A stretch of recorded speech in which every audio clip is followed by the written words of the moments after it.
Good afternoon and welcome to the 2023 annual meeting of the League of Women Voters of San Jose, Santa Clara that also serves the cities of Milpitas, Morgan Hill, and Gilroy. I am Diane McNutt, the president of League, and we are so glad you're able to join us this afternoon. This is our most important meeting of the year in conducting business for the League that determines our priorities, budget, and leadership team for the fiscal year 23-24. First, some Zoom reminders.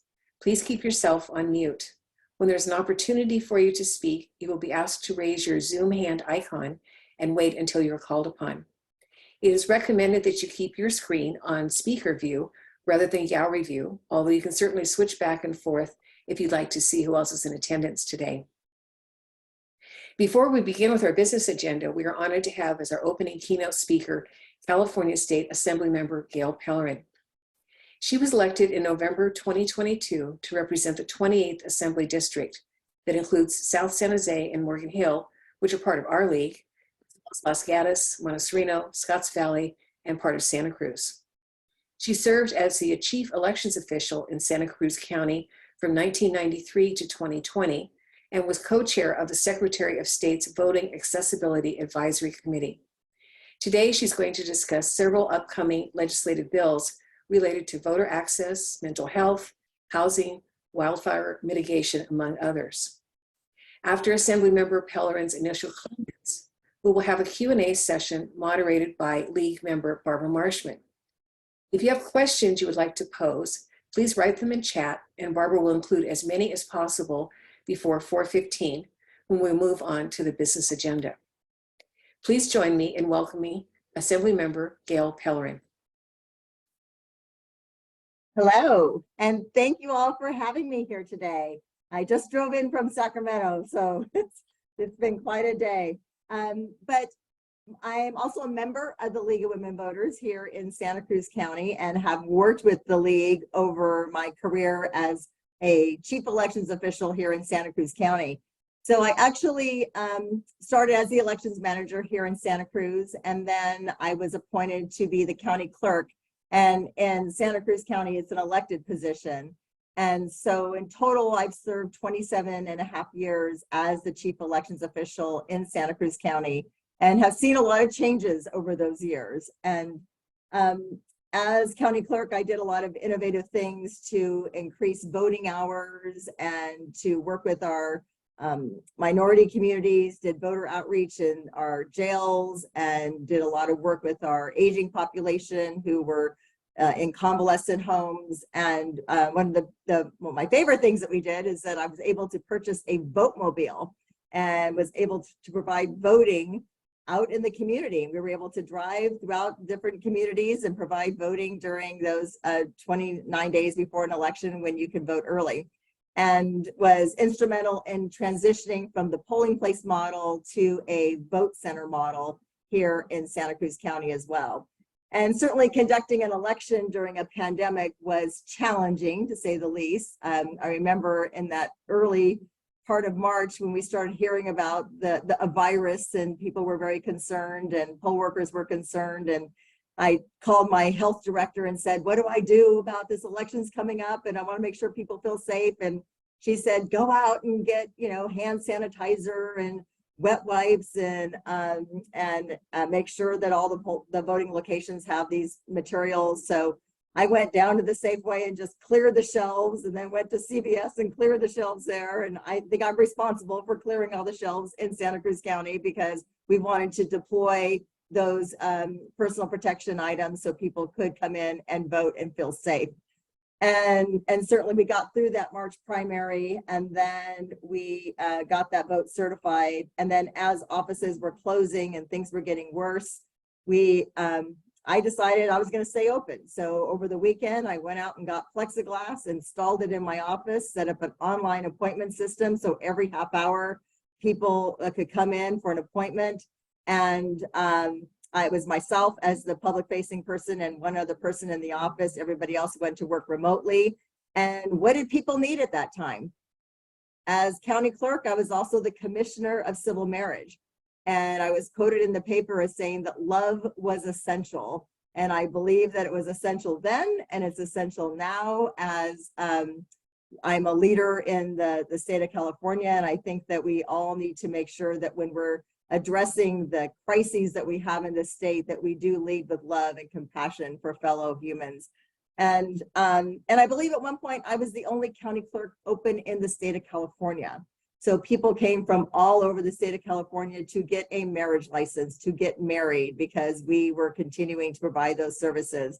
And it was just a really special time in my life. And I felt like, you know, I really was able to help people at a time when things were very uncertain. And so the other thing that we were doing is I worked a lot with women's groups, worked with the League of Women Voters. We had Breaking the Glass Ballot, Close the Gap, and we started a group called Wilder Women in Leadership for Diverse Representation. And we realized Santa Cruz County had never elected a woman from Santa Cruz County to a state office. So we set out to try to change that. And our target was Mark Stone, who was due to term out in 2024. And so I'd go try to talk to women about, would you be interested in running for state assembly? And they'd say, no, but how about you? I'd go talk to another woman. Are you interested in running for state assembly? No, how about you? So it landed on me. And then of course, Mark decided not to run for that last term of his. And we had redistricting that shifted everything around. And I jumped in that race and was honored to be elected the first woman from Santa Cruz County to a state office. So, and let's talk about a little bit about the boundaries. So the district, the 28th Assembly District, is basically the harbor in Santa Cruz, north of the county line. And then we go over the summit and we take in Los Gatos, Montessorino, Willow Glen, Cambrian, down the Almaden Valley to Morgan Hill.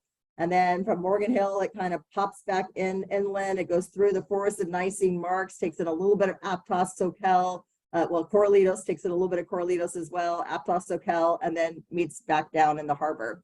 So it basically looks like a fist is my district. And it's been a great privilege to get out there and get to know everybody. I have a lot of connection to Santa Clara County. My husband of 25 years worked in Santa Clara County. He was a lawyer and worked in Palo Alto, worked in downtown San Jose as well. And I have family over in Santa Clara County. So I'm very familiar with going over that Highway 17, but certainly I was new to everybody there in Santa Clara County. So I worked very hard to introduce myself and talk about my values and what I want to do as a state representative. And part of, you know, my priorities, I would say, my family's been profoundly impacted by mental health. And I think certainly after this pandemic, we've seen how it's impacted families everywhere and individuals everywhere. And so that is something that's a space that I really wanted to be working on. And it seems to be a really unifying issue. People can really relate to mental health. I believe we're in a public health crisis on mental health right now. And then housing and homelessness, those are issues that we hear about and see everywhere. People who are working in our communities need to be able to afford to live in our communities. And then also we're dealing with climate changes that are happening. And we're seeing that through those atmospheric rivers that came in one after another. I think we ended up with 15 different atmospheric rivers during the winter that really destroyed our roads, our coastline, our pier, definitely a lot of flooding in areas throughout the district. And I was very quick to work with our state Office of Emergency Services to not only get that state declaration of emergency, but then to get that federal national declaration of emergency so we can get the resources to this district so we can rebuild. And I know that in some cases we still have roads that are closed, and we're continuing to work with Caltrans and county to get those roads back open again. And you know, this area has also seen a lot of disasters in the way of wildfires. So that's another area that I'm wanting to spend some time on, and have done some tours of the fire damaged area through the CZU fire that we had here in our county and San Mateo County. And I'm learning a lot about the biomass, the fuel that continues to sit on the ground in these forests, and forest management is really key to making sure that we can fight these fires when they do occur. And I know that our CAL FIRE and our local fire departments are really being very diligent, especially now as we're starting to get into warmer, hotter months to be ready to be deployed and to fight those fires at first spark and make sure that we are providing as much personnel and resources there to, stop the spread of a wildfire that would end up destroying homes again. So those are some of my top issues. Of course, I'm a lover of democracy and voting. So a lot of my legislative package is centered around election laws and things that I saw were problems as a county clerk and wanted to change once I became elected to the state assembly. The committees I'm on Assembly Rules Committee and Appropriation. So Assembly Rules Committee is the committee that will assign bills to Policy Committee. So I'm on that committee. Assembly Appropriations, which is the stopgap. So any bill that costs money, and I believe the threshold this year was $250,000. So anything that costs $250,000 ended up going to appropriations and then held on a suspense file. And then we had to make decisions as far as what we can release out from the Appropriations Committee. And I also sit on Water, Parks, and Wildlife. And it's interesting to note, I think the 28th Assembly District has the most state parks of any Assembly District in the state of California. So I'm thrilled about that. And we're doing some work with parks also in the area of mental health, to providing trails and walking trails that are good for mental health, that are nice, easy trails for people to get out and be in nature. And I'm also on the Natural Resources Committee, and that's a very complex committee working with a lot of issues around CEQA and protecting our environment. So I've been sitting on that. And elections, of course, is the natural for me to be serving on the Elections Committee.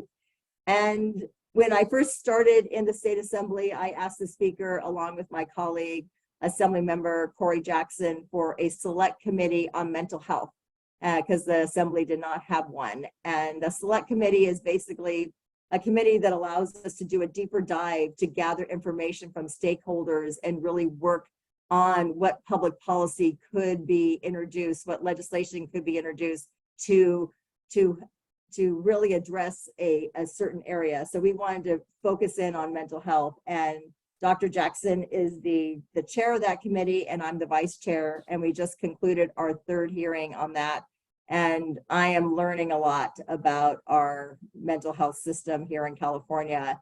And like I said earlier, it is a public health crisis, and we really need to be investing resources so people can get access to care. We need to improve our workforce because there's a huge shortage of mental health counselors and experts, and bed facilities we're behind on as well, and having parity with physical health care. While there are laws that we have in California to say that everyone who is allowed to have mental health care, there still is issues with parity because you're not finding ability to get in to see care providers, and we're not getting the reimbursement on the mental health as we should. And so we're going to be continuing to work on that. And I'm hoping to have a information hearing with the select committee in the district sometime during interim, which would be September through January. So stay tuned for that. And so I did introduce 17 bills in the state assembly, and I'm happy to say that 14 of those bills have made it over to the state Senate. One of the bills that got left behind was a bill that I abandoned. There was another bill that was doing better and more in the area that I wanted to work on. So I'm working with Senator Rubio on her bill. And then one bill became a 2-year bill. It's a bill I'm working on with state parks to provide for more open space that can be purchased by nonprofits and then brought into the state parks management responsibility. And then I have another bill that was basically killed in appropriations. And that is a bill that you might be interested in as the League of Women Voters with your stand on democracy and empowering voters.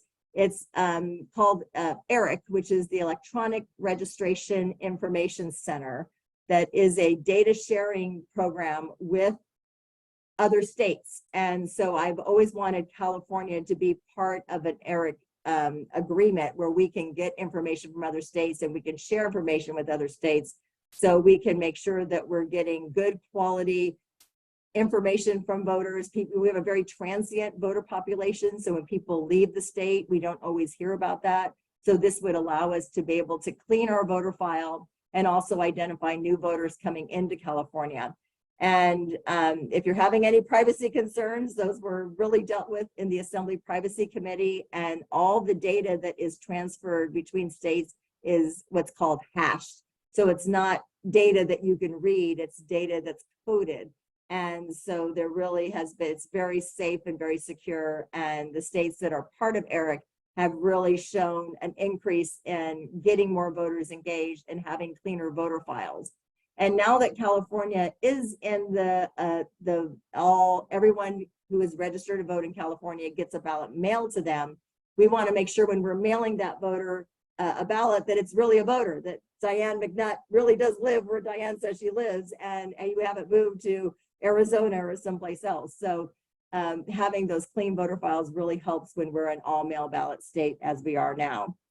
And so other bills that I have, I've been working with, well, other election bills I have, let's talk about some of those. I've got one that's AB 292, which will ease the process for our no party preference voters to cross over and vote in the presidential primary. So in a presidential primary, for voters who are registered with a party will get a ballot with only those candidates who are running for that presidential primary position. And if you are no party preference, which is the growing number of voters are registering as no party preference, they get a ballot without the office of president on it, unless they've requested from their county registrar to vote in one of the partisan primaries. In the past, the parties that allow crossover voting are the Democratic Party, American Independent, and Libertarian. It can change every year. So what this bill does is make sure that the voter has something on the ballot that lets them know you can vote in the presidential primary, and you can call this number or contact this, you send an email or give them information actually on the ballot on how to get the information to get a ballot. And they will be able to do this up to and including election day. So I've got two young adults who were students, and when they were students, they tended to remember it was election day on election day. And if you are someone who's in New York and you open your ballot on Tuesday and you see it does not contain the office of president, you will be able to contact your registrar and sign up for a remote accessible vote by mail ballot. So then they will be able to email you a link to your ballot that you will then be able to print out and vote, and then put it in that envelope. And then as long as it's postmarked on or before election day and received by the elections official within 7 days, then it will be considered received on time and can be counted. So that's just a bill that allows these voters to be enfranchised if they're not able to go in person or they don't have time to request another ballot by mail. And then I have another bill, AB 398, that allows a voter to request a replacement ballot by telephone, text, or other convenient means. The law was changed that basically took that provision out, and it required a voter to have a signed statement requesting a replacement ballot. So we wanted to bring it back to the way it was before. I also have a bill that I'm working on with Disability Rights California, AB 545, which is going to make sure that people with disabilities have all the accessible tools that they need to vote a ballot independently and privately. And I've got a bill, AB 626, that will allow voters who are mailed ballot voters who vote their ballot at home but still are returning it in those last final days and want it to count election night. They can actually walk it into a precinct fully voted, and they can key them in as an in-person voter, and that ballot can go in the box and be counted. And then the other one I want to spend a minute talking about is AB 969, which is a bill really targeted after what happened in Shasta County. Shasta County, their board of supervisors threw out their voting system and left their county with no voting system. And they have now entered a contract for a system that they're required to have under the Help America Vote Act for a voter to vote independently and privately. But basically, they're leaving their county with having to do hand-counted paper ballots at a cost of $3 million for 112,000 voters. So this bill is going to say hand-counted paper ballots are not a certified voting system.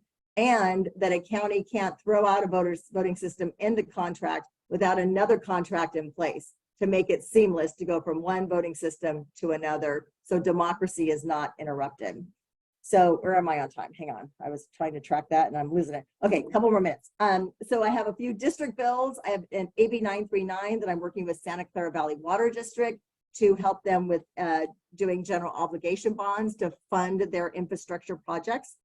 AB 1111 is a bill that I'm working on with the cannabis producers, mainly small craft growers, that will allow them to sell at specialty events that are authorized by the local government and they're licensed through the Department of Cannabis Control. And that sets a cap on the number of those that they can do every year. So it allows these small farmers to sell directly to consumers. And I have a bill, AB 1334, that's going to allow mobile home parks to expand the number of spaces to provide more housing. And I'm working on in the mental health space as well. Oh wait, I got another one with the Santa Clara Valley Medical 1471 that allows them to continue working on retrofitting their hospitals without getting penalized. So extends their date to do that. And then in the mental health space, I'm working with Planned Parenthood on a bill, AB 492, that allows any person coming in for reproductive health services will also be screened for behavioral health and then referred for services. And AB 602 is a bill that is basically when you need an emergency refill prescription that's currently law but not being implemented. So we're going to be working with the State Board of Pharmacy to do a reporting on what's happening with this law to make sure people can get that emergency prescription when needed. And 1029 is one that I'm working on to do. We've all heard about advanced health directives. This would be a psychiatric advance directive. So you can lay out how you want to be treated and what services you would like to have if you are determined to be mentally unwell. And then I'm also co-authoring a number of bills, and one that I'm super excited about is ACA 5 that our Assemblymember Evan Lowe has introduced, and I'm a co-author. That we did a big press conference on that this week. It's going to repeal that constitutional provision that said marriage is only between a man and a woman. And so this basically will enshrine in our state constitution same-sex marriage. And as a county clerk who was also the commissioner of civil marriage, I was so thrilled when the courts ruled we can do same-sex marriages, only to find out months later when Proposition 8 passed and then ruled them unconstitutional. I think we did our last wedding on election day at 11:50 before that midnight hour on that day. And then of course the courts then ruled again later that yes, this is legal. And so this will enshrine it in our Constitution, which is so critically important. So I think I'm about at time where you're supposed to have me. And so I'll leave out the rest of those, but I'm happy to take questions. And what's in chat here. Maybe Hannah's, oh, I should introduce Hannah Barnes is on. She is my field rep in Santa Clara County. And we did just open a district office over on Almaden Expressway. And we'll be doing a grand opening of that once we get all the pictures on the wall and get organized. But we'd love to have you join us for that. And let's turn it over back to Diane to see what questions we have. Actually, I'm going to jump right in here because I know Diane is fighting off a sinus infection of some kind, and so we're giving her a break on talking.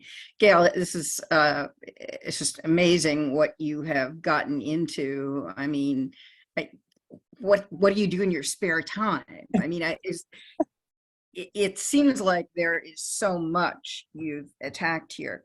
Mm-hmm. How do you set priorities in with that broad an agenda? Well, I would say that, mental health is something that is one of my top priorities, and just my experience in elections, that's always going to be something that I want to be working in and being in that space. And in fact, someday I hope to be the chair of the elections committee, and then just representing this district.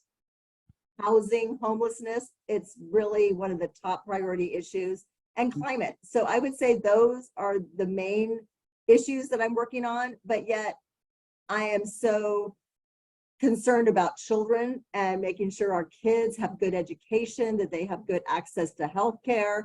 And I had a meeting actually in Santa Clara County with the local school superintendents, and they were telling me about what they're calling the littles, 2, 3, and 4-year-olds who are experiencing mental health issues and not getting the services they need, and just having to, and like childcare is also the other piece of that, of course, early childhood education and making sure our kids have a safe place to go and people are paid good wages. So, you know, there are so many issues. It is hard to pick and prioritize, but I really try to look at what I'm hearing and seeing from the district and what has touched me in my life as well. So talk a little bit about the district, please. It's really diversified from your Santa Clara County base. Even within this county, you go from Mountain Valley, as you say, to Morgan Hill, just down in Coyote, and you have wealthier and poorer areas, many of which have very little in common with Santa Cruz County. How is that working for you? Are you finding more common ground, or are you having to address areas differently? Yeah, I think there's a lot more that unites us than divides us, to tell you the truth. I know that Highway 17 is a dividing line for folks. You don't need a passport to go over it, and I drive it all the time now. And like my husband drove it every single day when he was alive, and you know, so it's very natural for me. And I think as far as issues, when I talk about mental health, it really resonates with everybody. And I just had a meeting today with our Santa Cruz housing folks, and they really want to lean on and learn and collaborate with the Santa Clara folks, you know, Jennifer Loving and the folks that are doing really good work on housing in Santa Clara County. And I think we can learn from each other on that. I mean, at Second Harvest Food Bank, I went and toured the Santa Clara operation, which was like mind-blowing how much food they move through their facilities and get out to people, and just an incredible service that they provide for the region. And you know, and we have a similar fabulous Second Harvest here and doing similar work, and they all know each other and work together. So yeah, I think that so far it's been, I think just for me, I need to just have events in different areas, because if I'm doing something in Santa Cruz, let's say if I'm going to do a mental health fair in Santa Cruz, I'm not going to get Santa Clara people over the hill. So I'm going to have to do one over in Santa Clara as well. So that will impact us more than the constituents. Yeah, that's fabulous. And I think, you know, just from the bit I've seen through your campaign, I think you've got plenty to reach out to. Your background. One problem we have here in Santa Clara County, and I don't know if it's also in Santa Cruz, we have a fairly high percentage of people registered to vote, eligible voters who are registered, but we don't get the turnout. Yeah, I know. Yes, exactly. Is there something that is there more that the League of Women Voters could be doing? Is there anything we can do to up that turnout? Well, I've always been challenged by that, and it's a lot like, you know, you're putting on a party and for all these people and they don't show up, you know, and how frustrating that is. And I started, you know, working on really reaching out to unrepresented communities and drawing the lines of why it's important for you to vote. I remember I had a handout that I would use in the schools, and, you know, maybe it's not the best language, but basically it was called "Your Excuse Sucks." And we talked about like the impact of your vote and why not voting is not a good answer, because it does impact so many things that are in these youth's lives. So making things relevant, making things culturally correct for the people, the groups that you're talking to. And one thing I've always felt is, and I try to always put out there was that we need to make voting fun again. Like, and not just this duty, this heavy thing that we got to read through. I mean, voting's not a test. You don't have to vote on every single issue. If one issue on the ballot speaks to you, get out there and vote. I mean, let's make it. I mean, so the Vote-mobile is one thing that really was something I wanted for a long time. We were able to get a special grant in 2020, and I was all over it, got the Vote-mobile. It's a big red, white, and blue thing with a big vote button. You could see it coming down the streets, and we had music playing, and we would, I always wanted to partner with a taco truck and have a taco truck and a Vote-mobile. And then on election night, I hired drummers. I hired these Brazilian drummers to be out in front of the county building as people were driving up, returning their ballot, and we're calling it drumming up the vote and getting people engaged. And people need to be excited, and there's not always something exciting on the ballot. So we have to make it exciting. We have to make it important. And I think doing more civic education in our schools is so critically important, getting kids when they're young and really driving in the importance of civic engagement and voting and getting registered. I think the pre-registration laws that we passed that allow 16-year-olds to register, so then when they're 18, they're automatically on the voter rolls. Online voter registration, I mean, it takes, 2 minutes, 3 minutes to go on your phone and register to vote. And now you're going to be able to request a replacement ballot as easily. So, every election, my kids are like, I don't know where my ballot is. I don't know where my ballot. I mean, every election. So they've had replacement ballots, I think, every time they voted. And, so just making things convenient, making things, accessible, using tools that people are used to using, and talking about it. I mean, when it's election season, I talk about voting everywhere, all the time.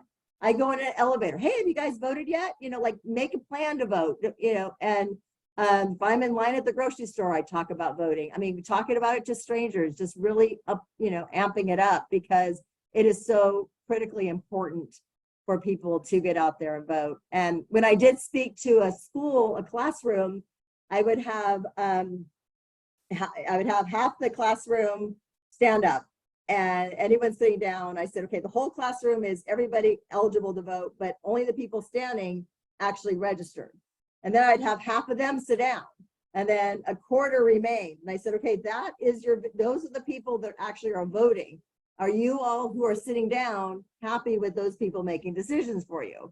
And that really sparked, so being visual and providing, engagement in ways that that resonate and connect with people is vitally important. Yeah. So maybe at next year's agenda setting session, we should be with the league shopping for a van. Who knows? I know. Maybe you could franchise those. Yeah. So I'm curious, as a new legislator, a Democrat representing a mostly Democratic area, you're going into primarily Democratic legislature, both houses. But in Washington, we hear mostly about the discord. You very seldom see, although it is becoming news now, at least, when something bipartisan happens. Is it the same in the California legislature, and just not as well publicized, perhaps because one party is the dominant party? What's your experience there? What's really happening? Yeah, and actually, I left out the part that I did work in Sacramento back in the day. Right. I worked for Willie Brown, and I covered the assembly floor and budget, and we had a very tight, majority then, and there was always robust debate on the floor, but at the end of the night, you could all hang out together and talk and find areas of common ground.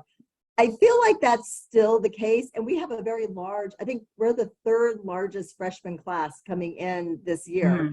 So a lot of us, and we've had dinners together and some social gatherings, getting to know each other on a personal level.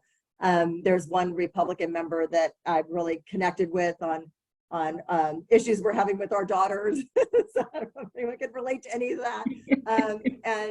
God love them, but boy, they could be challenging.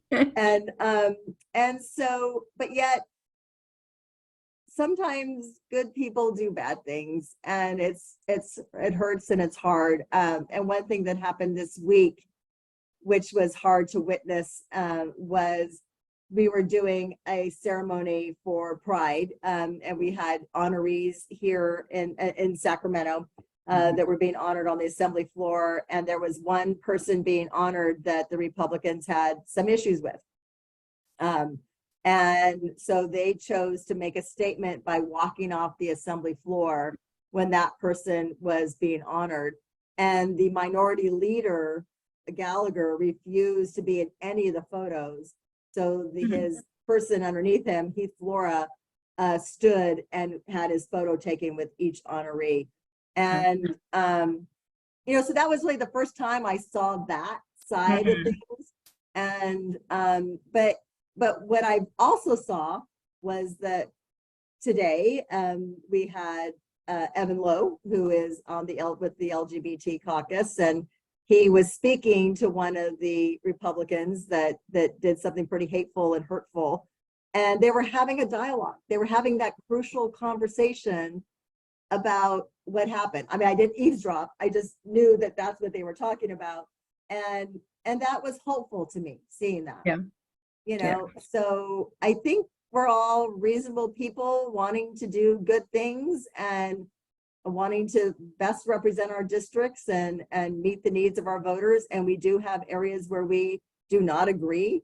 But I also, I mean, you know, on the ERIC bill, for example, I've got a Republican who's all in and supportive and wants to see me introduce it in January and will be a co-author. So, you know, so I think there's definite ways that we're working together and collaborating, and that's really what democracy is all about. Democracy isn't a tent of just the Democrats or just the Republicans or just, you know, any one group. Democracy is all voices coming to the table, being respectful, being civil, sharing views, and coming up then with the best policy, because that's really what it takes to cook a good bill. Yeah, the civility has been lost, I think, in a lot of areas, but it's interesting that apparently here in California, I'd like to think California is a little better at doing the outreach. Yes. Glad you're seeing some of it. So here we are on Zoom, for better or worse. Do you think in this time of Zoom, you are able to communicate better with more people, or is it in a sense more limiting that folks go on Zoom and are not meeting face to face and getting to know one another that way? Yeah. I mean, I think just the Zoom world is very isolating and very cold and very hard to really forge good relationships.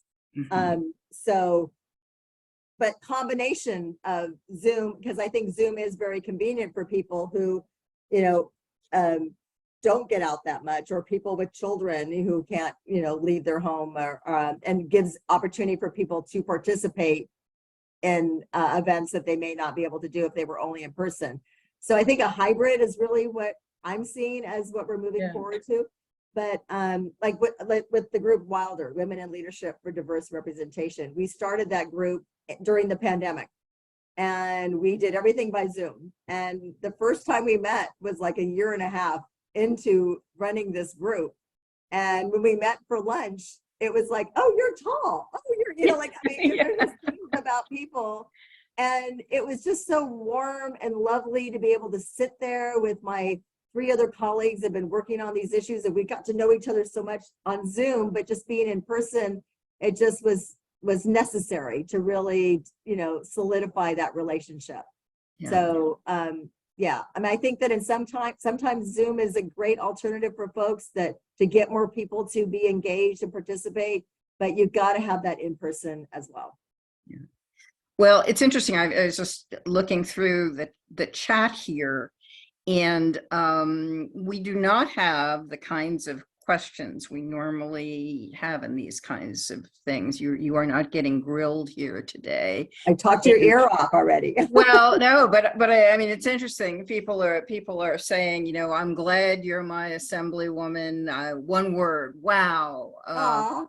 Well, thank you for everything you're doing to increase voters' rights and education. You're getting affirmation here rather than a real grilling. So I just thought everybody, if you're not all following the chat, you all should know that that's what's going on. We have we've got a little bit of time left here. Mental health. I think we're all increasingly aware of how poor mental health services are in this country, and even in a wealthy county like Santa Clara County. It's not an easy thing to get services. Do you see that as one of the uniting topics when you're trying to get things done, trying to improve service access? Or is there a divide there on how it should be done and whether availability is or is not an issue? We won't even get into guns and things like that. It's certainly on everybody's mind that mental health is an issue and part of this. What's your experience? Yeah, you know, I mean, I think there's an overall concern about mental health, and especially how it's impacting our children and our seniors, and certainly how it weaves into the homeless situation as well that we have with folks who are unsheltered. You know, but there is division on what works best, you know, and I'm learning a lot through these hearings that we're having with our select committee. A woman talked about being forced into mental health care and how that was not something that worked for her. And criminalizing is not something that is a good way to address the mental health crisis that we have. You know, putting people into a 5150, basically that may work for some, but for some it doesn't. And you know, our care court system that was enacted as something that there's people with differing views on that. And yes, there's a huge shortage of bed facilities. And I know with the bill that Senator Eggman's doing to expand the definition of gravely disabled to include people with substance use disorders, and we don't have enough facilities. There's only 6 facilities in the state of California that could address that. And so, you know, if we pass these laws and then there's no place for people to go, it becomes a very frustrating situation. I mean, 988 was a great thing that we did, having an easy to remember number for people to call or text if they're having a mental health crisis. But we're still working on the piece of having someone to come and help you in that crisis if it is acute, and a place for you to go. And so, yeah, I think there's a lot that we have to learn here, and what works for one person will not always work for another person. So it's very individualized, it's very specialized, it's very complex, it's very complicated. I mean, just in my own situation, I mean, my husband had an undiagnosed mental health condition, and he died by suicide in November 2018. And that profoundly impacted our family. And both of my kids, who are now 25 and 28, have had a series of mental health issues predating his suicide. And of course, the suicide made everything worse and harder and more complicated. And just recently, in this last year, my son was not doing well. And I basically threw down the gauntlet, and I've tried everything. I've had programs, I've had him in facilities, I've done, you know, I joined the NAMI board. I mean, I really just try to do everything to help this kid. And I finally threw down the gauntlet. And I said, you have to go to counseling with me. You're going to do this. We're doing it by Zoom because that's what we could do. I was starting as a state assembly member, forced him into counseling, hated it, kicked him. I mean, like, just was angry, bitter. 4 sessions were horrible. By the fifth session, I don't know, something happened. And we are now talking every day. He is taking responsibility. We are continuing counseling, and that worked, you know, so it's, I don't know. I mean, I'm not a professional. I'm not a health, you know, social service worker, psychologist, healthcare provider. That is a lovely, hopeful way to end this very daunting discussion on the challenge. Yes. It's very impressive, Assembly member, the number of issues that you're trying to tackle and the speed with which you're getting involved in them. Not surprised after what happened in Santa Cruz County, but thank you so much. Thank you. Sorry I went over 2 minutes. Your hard stop, but so good to see you all virtually, and I would love to see you in person very soon. That would be nice. Thank you. Thank you. Have a good meeting. Bye-bye. And I will be passing on to, and thank you, Barbara, for this great conversation. Again, everyone, the chat's comments are all great on what you're accomplishing, and I have a feeling we might have to have a